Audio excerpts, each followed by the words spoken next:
নীল আকাশ, সবুজ প্রকৃতি আর পাহাড়ের বুক চেরে বইছে ঝর্ণা। প্রকৃতির এমন রূপ বরাবরই আকৃষ্ট করে ভ্রমণ পিপাসুদের।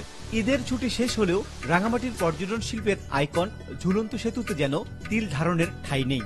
যান্ত্রিক জীবনের ক্লান্তি দূর করতে প্রকৃতির কোলে ছুটে এসেছেন পর্যটকরা।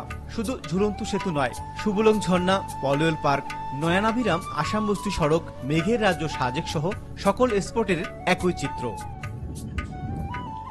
দলে দলে পর্যটকরা ভেসে বেড়াচ্ছেন হ্রদের বুকে, উপভোগ করছেন মেঘ পাহাড়ের মিতালি। কেউ বা হ্রদের শান্ত জলে ঢেউ ছুটে চলছেন প্রধান গন্তব্য সুবলংয়ে। সেখানে ঝর্ণাধারায় গা ভিজিয়ে নিজেদের সতেজ করছেন প্রকৃতি প্রেমীরা। অনেকেই ভাসমান কাপড়ের দোকান থেকে কিনছেন পছন্দের সামগ্রী। নিশ্চিন্তে খান স্বাস্থ্যকর অল টাইম পান, অল টাইম হেলদি লাইফ। খুবই ভালো লাগছে দেখার পর, প্রকৃতি চারদিকে পাহাড়, আকাশ দেখা যাচ্ছে, ছুঁই ছুঁই আকাশ, এরকম অনেক ভালো লাগছে। লেক, তারপরে ঝুলন্ত ব্রিজ, সুবলং ঝর্ণা সহ বিভিন্ন ঐতিহ্যবাহী স্থান ঘুরছি। আসলে বাংলাদেশের ভিতরে যে এত ঐতিহ্যবাহী এবং সুন্দর স্থান আছে, তো সেটা আমরা উপলব্ধি করে আমরা সত্যি আনন্দিত। এখানে আমি বেশ কয়েকবার এসেছি, মানে যতবারই আসি অনেক ভালো লাগে, যার কারণে আবার আসি। পর্যটক আগমনে বোটের ব্যবসা ভালো হচ্ছে বলে জানিয়েছেন কর্তৃপক্ষ। মৌসুমের শুরুর আগেই ব্যবসা ভালো হয় খুশি হোটেল ব্যবসায়ীরা। ঈদের পর থেকে আমরা মোটামুটি টুরিস্ট আসতেছে, তো আমাদের বোট ভাড়া হচ্ছে গতকাল থেকে আজকে একটু বেশি হচ্ছে। তা আশা করছি সামনে আমরা ওই যে বন্ধ দিনগুলো আছে, বন্ধ দিনগুলোতে আশা করি আরো আমাদের বোট ভাড়া বাড়ানো।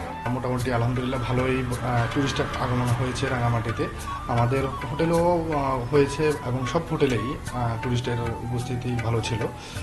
আশা করছি সিজনের আগ মুহূর্ত পর্যন্ত আমাদের টুরিস্টের আগমনটা অব্যাহত থাকবে।